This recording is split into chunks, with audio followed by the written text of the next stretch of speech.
Elastic collisions are a very special case, and we're going to look at elastic collisions in 1D. 2D would be very difficult.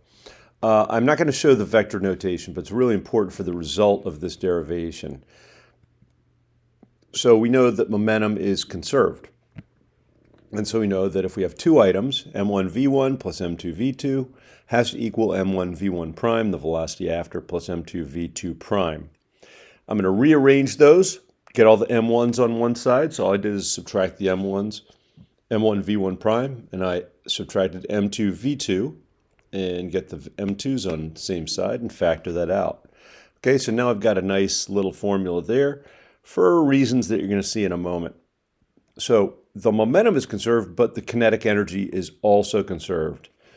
So if we write that out, oh my gosh, let's get rid of the 1/2. So let's get the m1s together. And so we have m1v1 squared minus m1v1 prime squared equals, etc. You may be able to see where we're going with this. What I'm going to do now is I've got the difference of squares. I'm going to factor that out. So I have m1 times v1 plus v1 prime times v1 minus v1 prime, etc. And you might see the similarities between those two equations. So what I'm going to do is I'm going to take that equation on the left, the conservation of momentum result, and put it under there.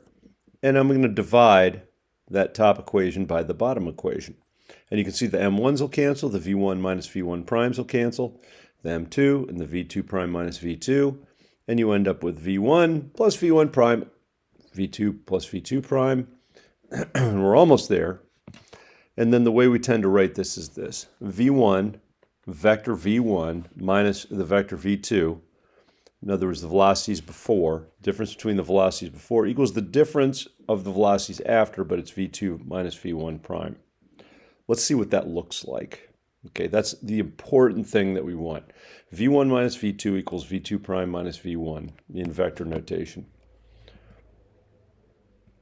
Okay, the way we frequently say this is speed of approach, how fast two objects are coming together, equals the speed of recession, how fast they're going apart, how fast the rate at which they're getting farther apart after the collision.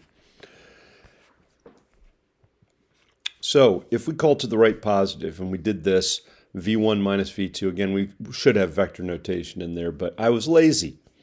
So we have object 1 moving 4 meters per second, object 2 is coming towards it at 2 meters per second. So the rate at which these things are getting closer is 4 plus 2 is 6 meters per second. If we do it in vector notation, it would be, I don't have it there, sorry, but 4 is v1 minus negative 2 ends up being positive 6.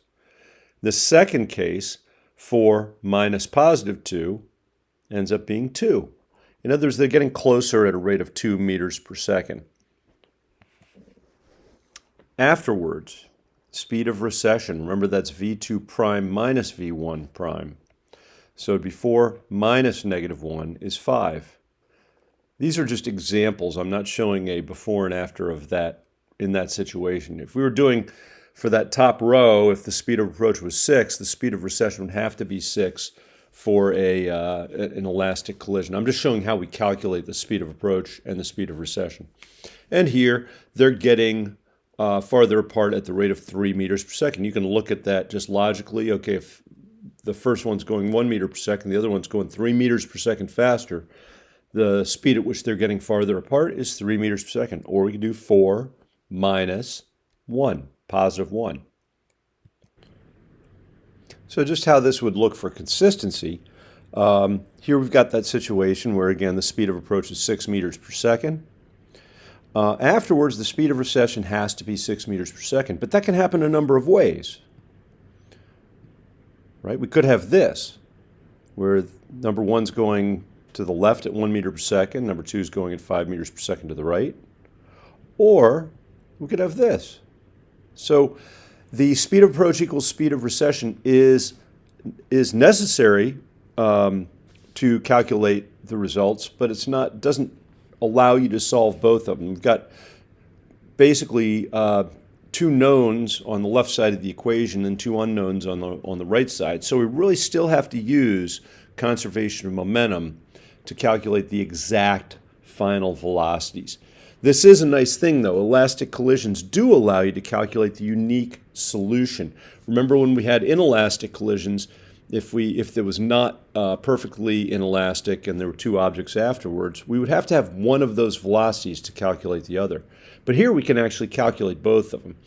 So here's an example of how we actually solve the whole thing.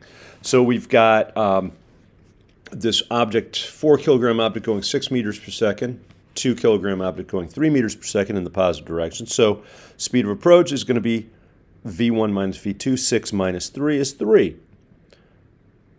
And if we write that in the equation form, 6 minus 3 is 3 equals v2 prime minus v1 prime. Now let's look over here. Since we know 3 equals v2 prime minus v1 prime, now we can write our conservation of momentum equation. Conservation of momentum equation, well, before it was 4 times 6 plus 2 times 3 is 30 kilogram meters per second on the before case. In the after case, it's going to be 4 v1 prime plus 2 v2 prime. So there's a whole bunch of different ways to solve those two equations. That equation and 3 equals v2 prime minus v1 prime. I'm not going to go through two equations, two unknowns, but when you solve it, you end up with v1 prime being 4 meters per second, v2 prime being 7 meters per second. And let's do a little check. Remember, that has to equal v2 prime minus v1 prime. 7 minus 4 is 3. So the total, the speed of approach does equal the speed of recession.